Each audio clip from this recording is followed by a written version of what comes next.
Good afternoon, everyone, and welcome to our Zeald webinar series, Keep Calm and Get Digital. My name is Rhonda and I will be your moderator for today's webinar. Every week we've been discovering new challenges happening in the marketplace, and we've been paying attention to these challenges and designing webinars to help you navigate through. I am so looking forward to going to level 1 tonight, and although in practical terms I don't know if it's really going to make much difference to how I've been living and working, I really do think it makes a big psychological difference to be at level 1 compared to level 2.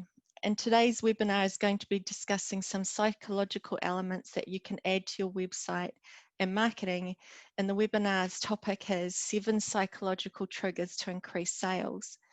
Our expert speaker today is Titus. Titus is a senior technical project specialist here at Zeald. He has advanced skills in both marketing and the technology driving sites. Titus has worked extensively in the UK and New Zealand for high-end agencies through to running his own digital agency. Titus has been instrumental in achieving great results online for top-tier corporates as well as SMEs. And I'm really looking forward to your webinar today, Titus. Thanks a lot, Rhonda. Thanks for the introduction. I'm just going to do some housekeeping before I hand over to you. Just popping to this next slide. Sorry, there's Titus. This is just some housekeeping. So yeah, you've got this taskbar down the bottom of the webinar. If you're having trouble hearing audio, just have a look at the bottom left there. And then you've got the chat and then the Q&A sections as well. We will be doing some Q&A at the end of the session, so please feel free to pop your questions through at any time, and we can give them directly to Titus at the end of his presentation. But feel free to just chat with each other as well during the session if you've got comments or anything like that. Yeah, I'm just going to stop my share and hand over to you now, Titus. Thanks, Rhonda. All right, let me just share my screen. Hi, everyone. I hope you're all doing well. Can you see my screen okay there, Rhonda? Yep, I can see it perfect. good. All right, great. So today we're going to talk about one of the lesser talked upon things in the online world, which is kind of getting back to the basics of marketing and expanding on that a little bit, which is the psychological triggers to increase sales. That's sales on e-commerce and also anything to do with the online space. But people usually get bogged down in all of the fancy things you can do with a website. You know, can I do feature X? Can I build this widget to do this? Or focusing on the most complex email marketing campaign ever. People tend to get worked up on all these things, and often they can be quite expensive or time-consuming to do. Some of the basics of marketing can actually be pretty easy to do, and they can typically result in some of the biggest increases in conversions overall. And psychological triggers can extend not just from your website, but to your offline collateral and also to your ads as well.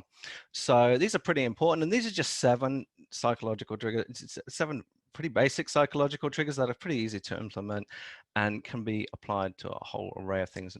I've personally tried quite all of these and tested on different sites in many different occasions, including split testing these, and typically they always produce better results. So without further ado, I'll get into those. So the first trigger I'm going to talk about is inciting customer reviews to buy by offering something for free. Now, this is actually something that's embedded in the way humans work. It's the idea of you give someone, if you give me something, I'm that much more likely to give it to you. It's not rocket science. It's the same way as if you're talking to your neighbors, or sorry, so you get a new neighbor coming in to the neighborhood. You might bring them a gift, bake them something. It's very typical that they would want to reciprocate in some way, whether that's giving you a gift back or something else. And it's the same the world over, the way humans work. And this works in a similar nature with businesses. When customers come to businesses for services, if you give them something for free, they are that much more likely to want to return the favor. And this all boils down to what's called the law of the law of reciprocity. So basically, it's when someone does something nice for us, we feel the obligation to do something nice back. And you see this all over the place again, but you don't typically, people don't understand the impact of this when a business does this. And there's all sorts of psychological tests that people have done, surveys and experiments that show this. And one of the ones that just jumps into my mind when I was putting this together is something from the sociologist Philip Kunz. It's a pretty famous experiment he did where he this is back in the day when people typically would do Christmas cards. I mean, lots of people apparently still do them, but he mailed out 600 strangers a Christmas card through snail mail, and these are random people he's never spoken to before, and the result of that is he actually got just under 200 back. 200 Christmas cards from random strangers back from this, which is rather interesting. Considering he's never met them, and they knew that they'd never met him as well. It's not just a coincidence. It's just people feel like giving something back. Now, this, you see lots of people doing this in all sorts of different areas of business, and there are lots of ways of giving away something. A really good example that's popped up recently and has been given massive success is some mattress companies, like this mattress company Lull, that introduced 100-night trial in your home, and they actually advertise this as a have our mattress for free for 100 days.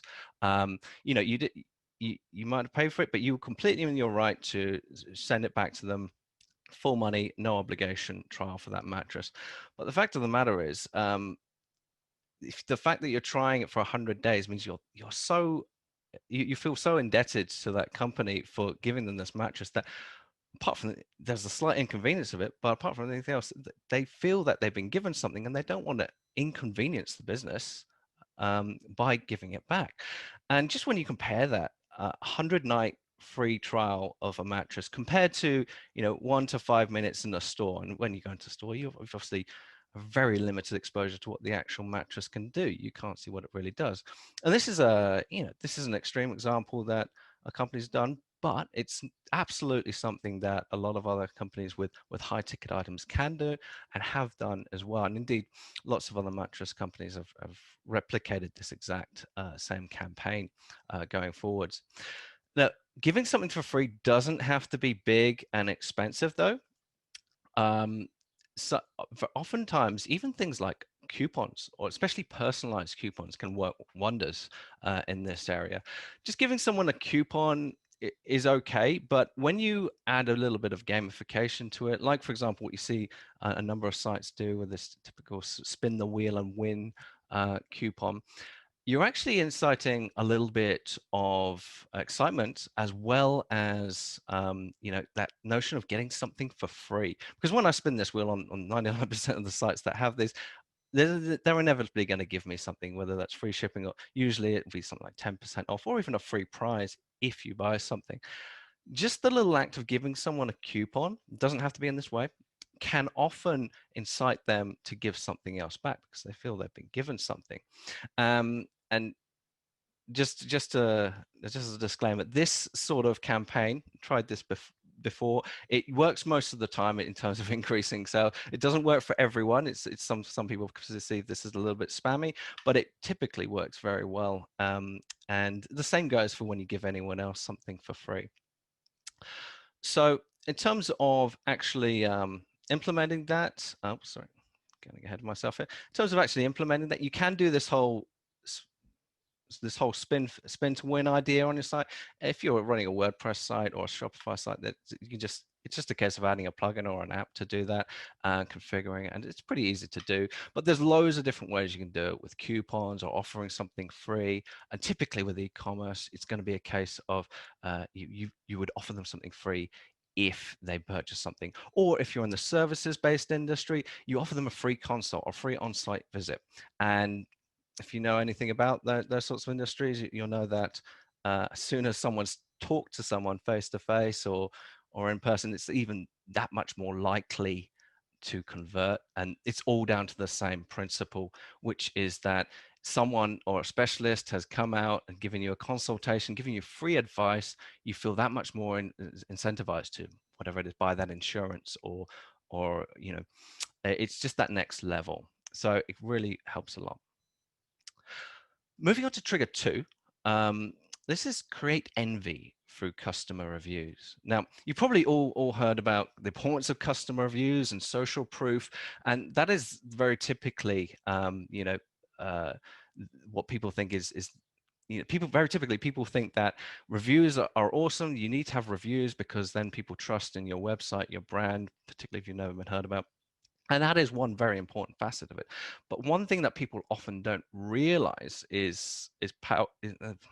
is important, which is powered by reviews, is that reviews actually create customer envy, especially reviews done well. Yeah, particularly if you have video reviews and that sort of thing.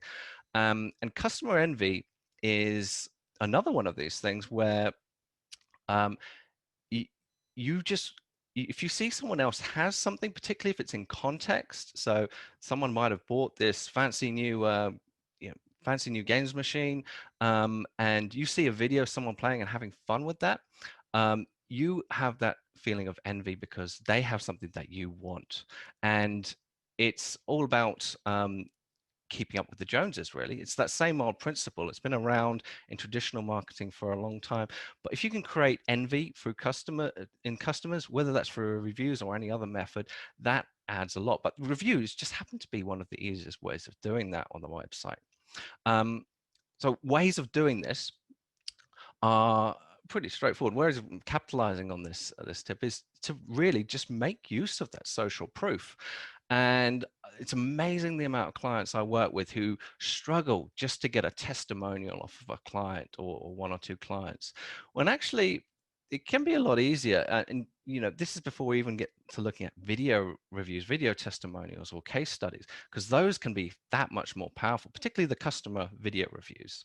And there are lots of ways you can do to get those. If you can't get them just by calling them up and asking for them, what you can do, especially in the e-commerce space, is have an automated email campaign sent out that will basically, once they've made a customer's made a purchase on the website, it will automatically wait a certain period of time, maybe a day or maybe a week, to give them a little bit of time to have received their product, and it will send them the customer an email to ask them to leave a review. It'll be a very simple email. It will link up to all your reviewing technology that you probably already have on your site. The only additional thing you need here is either an email marketing tool, which most people who are getting into marketing their website will have. So that's like MailChimp or Klaviyo. They all have tools that allow you to do this, just to set up a delayed email. Or you can actually add a plugin again to your WooCommerce, Zest, or Shopify store that will automatically send the email direct from the website off the back of this. So most people have a way of doing this. It just requires a little bit of legwork in terms of setting up that email, writing an email, but it's pretty simple to do. Now, moving on to trigger 3 is really talk about the importance of photos. And we really want to use photos to help customers visualize and evoke emotions. Photos, I think a lot of people realize that photos are important, but they probably don't realize just how important. If you talk to Amazon, Amazon, they dominate the e-commerce space. I think in the US that they own about 50% of the e-commerce space now altogether. And they've said without a doubt, the number one thing that sells a product on the product page is the image. It's all about the image. And if we look at the images, it's amazing how boring some images get on people's websites. Like, for example, look at this hammock here. This is, it's a hammock, it's a piece of cotton. If I had a full intent to buy a hammock, I might be sold on this sort of thing. But there's no emotion to this. It is just a piece of fabric with some strings attached to it at the end of the day. What I should be doing is, there's so much potential with this. You should be selling the dream. The dream is what you're going to do with that hammock. See this image here from another Amazon seller, which just shows what it's going to be used for. This is a tool for enjoying a sunny afternoon, and it's very, very frequently used as a romantic nature with couples, and this image just sells it so much better than the previous one, because it helps people visualize what they actually want to do with this, not just get something in the post. Images can be so important for this purpose. So it's really easy. I say it's easy to do. Oftentimes people can find it tricky to find imagery, but there are a few things you can do to get better imagery throughout your site to help you visualize. So one of those key things is, the key tips really is just to source lifestyle imagery of your products. So often these stock images can be used too, and these really bring these to the front of your marketing. So, sorry, what you should do is bring these to the front of your marketing. So rather than all the boring product shots, show them in the tech specs section of your product page further down, or actually deeper into the site. But when you're talking about the landing page particularly, or even the main product image, try and find lifestyle images of your product being used. And if you've got your own unique product, which you're not selling, you're not reselling any big brand products, then you will undoubtedly have got a photographer to do your products photography at some point. So the key thing is, next time you have a photo shoot, just make sure that people are included. Make sure that the lifestyle images and people are included in these, just so you can see the product in its actual working environment. These typically don't cost any more. If you've got the photographer there to do all these shots, you might as well get it done. They don't have to be the most beautiful pictures in the world, but if you see them in context, it's that much more powerful. So trigger 4 is also talking about pictures, but it's something, again, that people often don't realize, is the impact of human faces. And when you land on so many websites, they just jump straight into the drab talk about the product, again, talk about the features of the product. But faces and human faces really resonate with people. A lot of the human mind is based around connections with human faces. And faces, whether right or wrong, increase trust and conversions on a website. They just increase trust factor, even if they've never met that face before. And for example, this product here, it's just a boring makeup foundation powder. Again, I might be looking for exactly that, but what distinguishes this from someone else? I don't know until I look into the details, but it doesn't sell this product, particularly if it's on a landing page, anywhere near as good as something like this. Which is, it's showing the person's face. This is obviously makeup product, so it's very, very applicable to this. But people get to see the end result, and they get to sort of connect what this is for. But they get to see people enjoying and seeing a positive outcome from using the product. So faces are really important on any sorts of landing page or any successful campaign. Another example is this, where they're selling all sorts of clothing products. This is the North Face, massive brand. You'll see throughout their website, they've got lots of lifestyle, contextual shots, but where they typically include faces. If we look below, they have the product shots too, and they've got some fantastic photography. Being a big brand, that they probably should. But they don't leave that on its own typically. They very often drive it forward, especially on the campaign messaging, with real pictures of real people in action with faces, because they're far more relatable. Now, Medallia Art actually did a test with all the artwork on the homepage. They're a company that sell art. They have lots of different artists. They ran banners on the website that very often just had the artworks on there. They actually did a test where they added the profile picture of all the artists to those banner images, and what they found is the click-through rate on those banners from the homepage jumped by 95%, which is just staggering. All that impact just by having that bit more of relatability with a person's face. And you see this all the time. Faces really add impact. But an interesting note just to realize is that there have also been many tests on big brands, really big players, and customers, if what they found is that customers that do not already trust the brand, so new businesses or brands that just are unfamiliar, they find that faces improve the levels of trust with customers. If the brand is already very established, then customers, and where customers do clearly trust the brands, that they're a big international bank or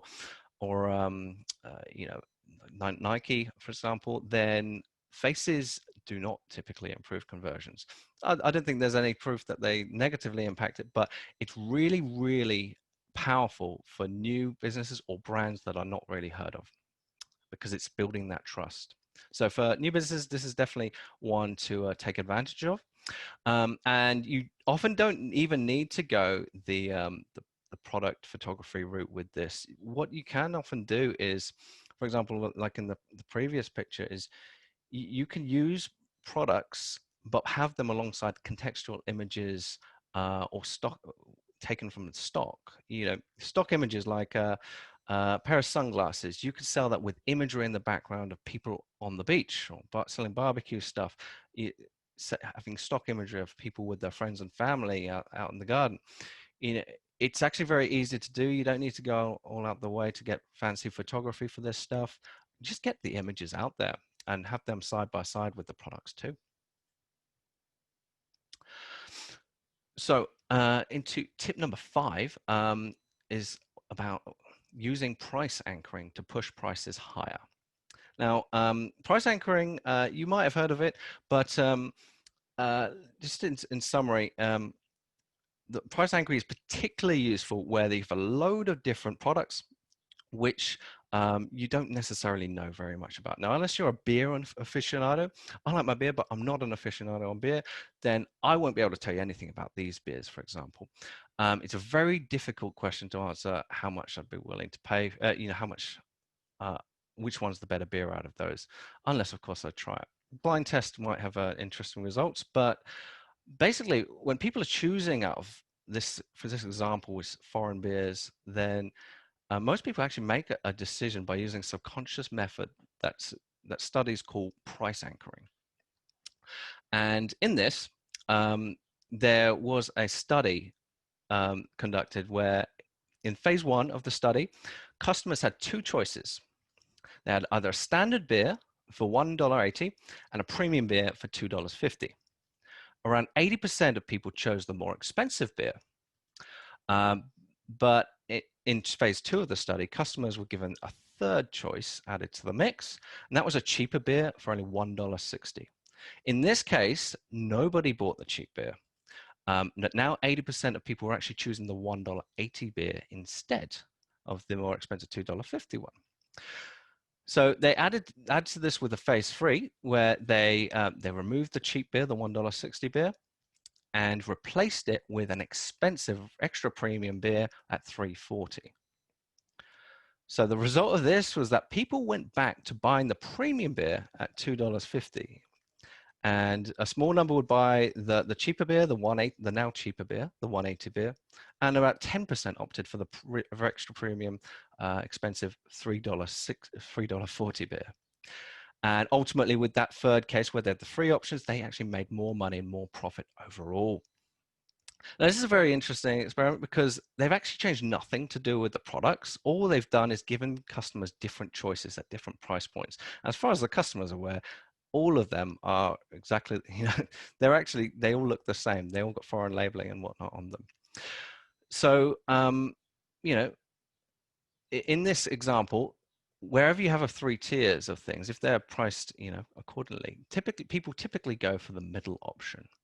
And some people ultimately go for the premium product, and people often, you'll always get people who tend towards the premium products for whatever reason, and those in itself, whilst there'll be a smaller amount, those are typically the ones that companies will find will be the higher profit margins, exceptional profit margins. So you can benefit off that way as well. And this is actually a very cleverly done thing that marketers do for making more income. It's not the fact that, for example, in this example where it actually costs, especially in this example here, it's a service-based company where it doesn't actually cost them necessarily anywhere near the relatability of these prices.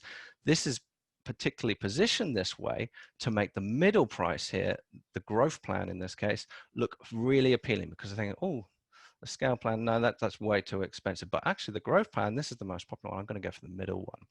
So they position it this way, whereas a lot of competitors in this field might just be doing a single price only, and that would be $79 a month. But it won't seem anywhere near, it doesn't encourage anywhere near as much expenditure. So, there are many ways of achieving this online, this whole price anchoring thing, but the most effective is typically by putting prices side by side. Doesn't necessarily need to be like this model here where you've got the 3-tier, although that works fantastically with service-based businesses, and can work very well in e-commerce if you structure it right too. But if you put the prices side by side, it can be really effective, and it usually works most effective with the 3 pricing tier, because people typically go for that middle option. So you price accordingly, and it's definitely something worth testing. So again, my tip for this is really test offering different pricing options, such as a premium and a budget alternative. And on your website, try not to make everything exactly the same price. Give people options for those premium and budget alternatives. That allows you to position things differently, gives people more options, and typically just leads to higher profit. But this particularly works well, this tiered system, if you have all the prices side by side. Then going to trigger number 6, pain is more motivating than pleasure.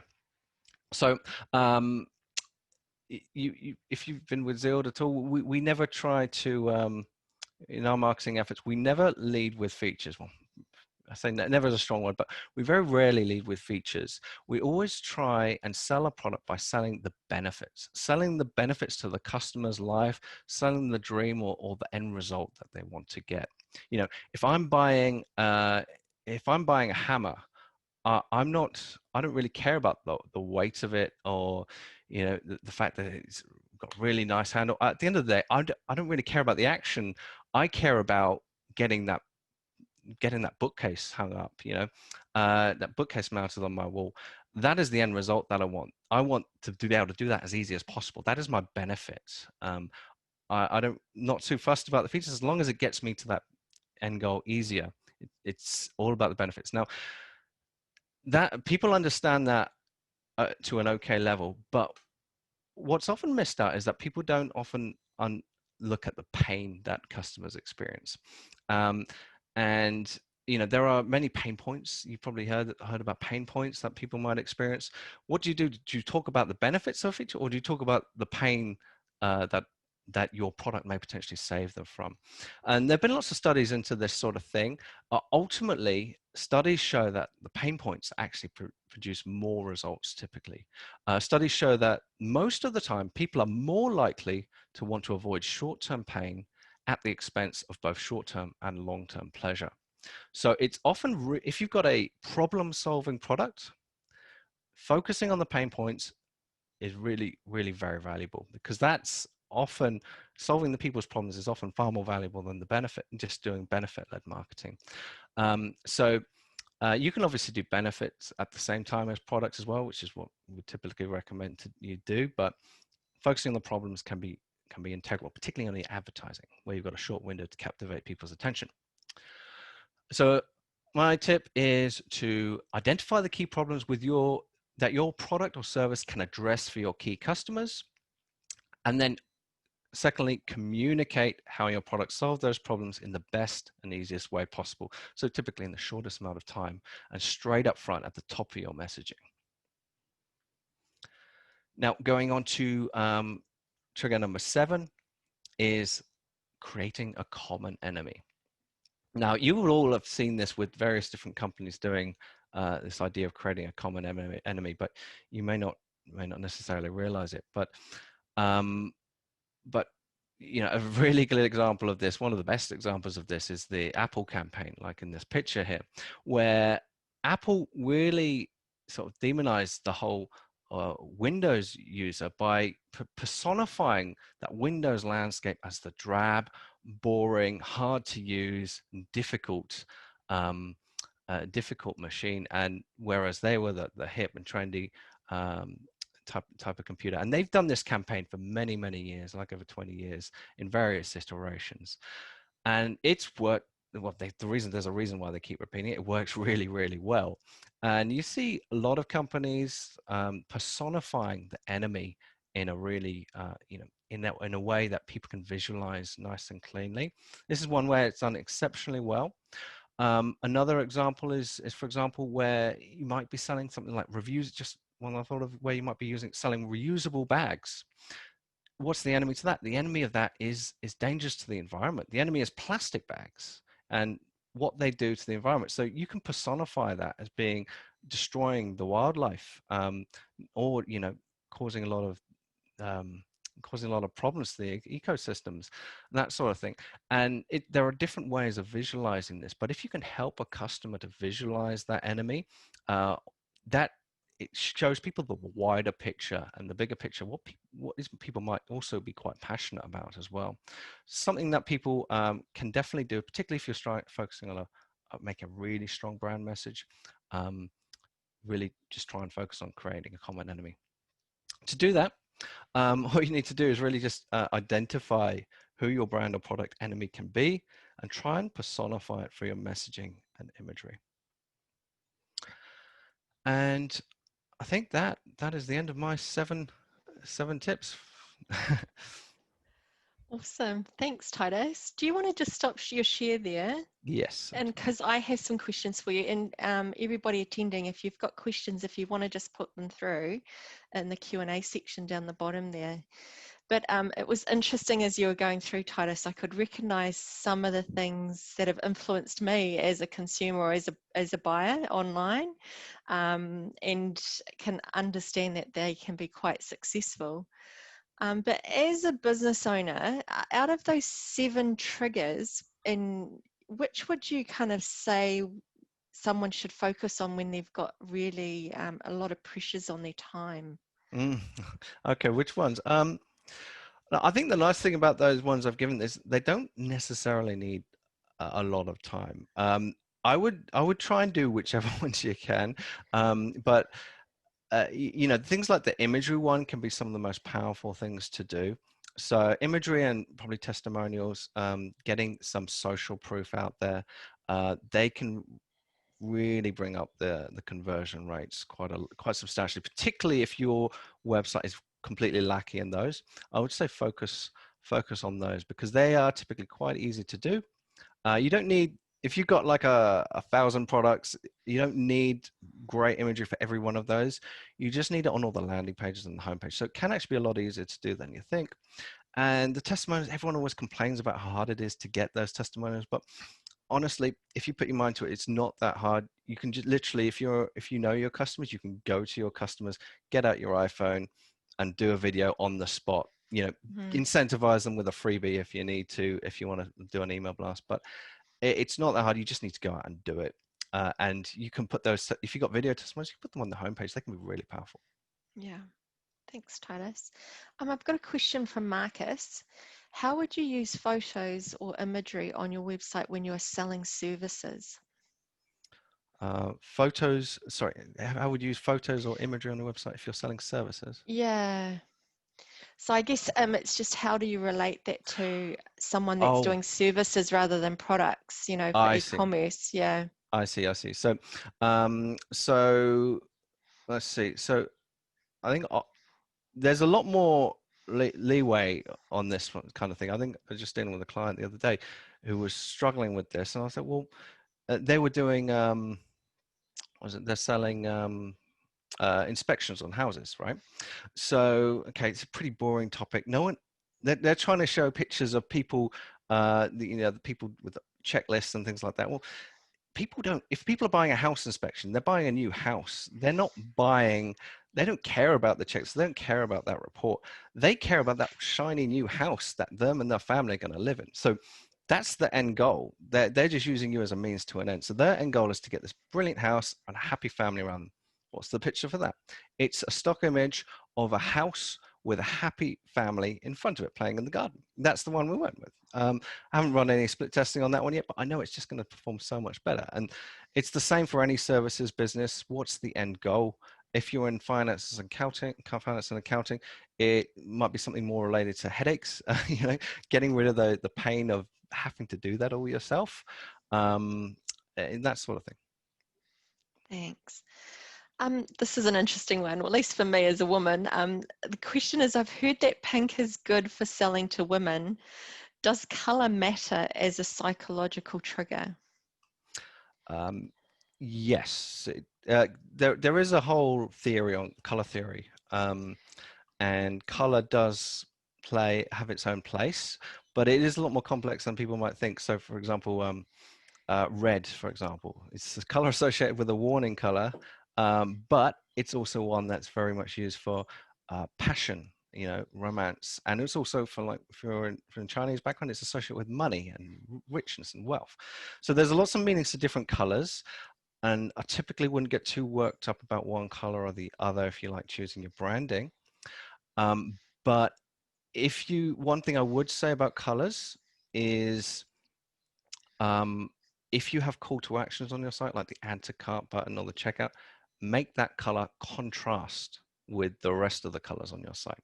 It doesn't typically matter what there are. There are some no-no colors, like white as a call to action is a no-no color, but make it contrast. So if you have, blue website, orange is a very good color for a strong call to action. Oh, interesting. I imagine you could spend a lot of time reading up about different things, in terms of color. Yeah. Um, a question is, when you incite customers to buy by offering something for free, does it have to be of decent value? Um, No, it doesn't. But the more you give them, obviously the more they're going to give back. So the reason why that mattress example did really well, because you gave them this whole thing for free, basically a free rental for 3 months. The bigger it is, the better the response is going to be.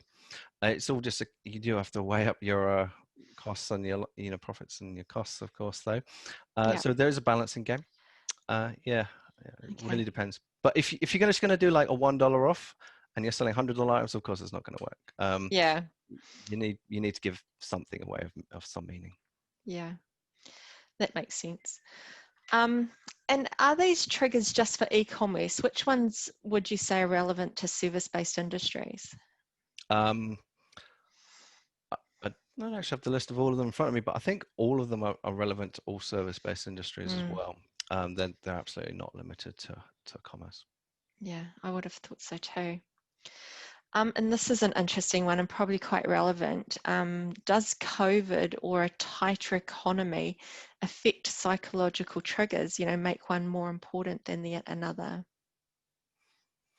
Yeah, I think it will, but it's more down to sort of base needs, circumstances. I think overall, with the whole pandemic situation, it's encouraged people to go online more than ever around the Mm, world. So people are going more online for completely basics to entertainment needs as well as fundamentals. So it's all on the up to a large extent. Some things are declining, as with everything, but really is case by case. Um, but pretty much everything I mentioned there, they are things that improve conversions. They're not going to sell it all on its own, but they mm. should all pretty much help regardless of the economic climate. A question, are there specific psychological triggers I struggle with that too. that happen around Christmas time? I notice people start putting Christmas things on their sales earlier each year, but I think it's best to wait until December. What are your thoughts? Um, so yes, there's absolutely different changes in the buying behavior of Christmas because people go crazy in terms of buying online over Christmas. Um, I don't think there's typically any harm in doing the Christmas stuff early, and that's why you'll see a lot of people doing it because they know it gets more sales through the door if they sort of promote that early. But to be honest, there's an easy way of, if you're concerned about it, there's an easy way of testing that is by just doing a split test. You can split test your homepage banner using there's a number of split testing tools. Just change. You can just simply change the banner with a Christmassy theme one versus an un-Christmassy theme one.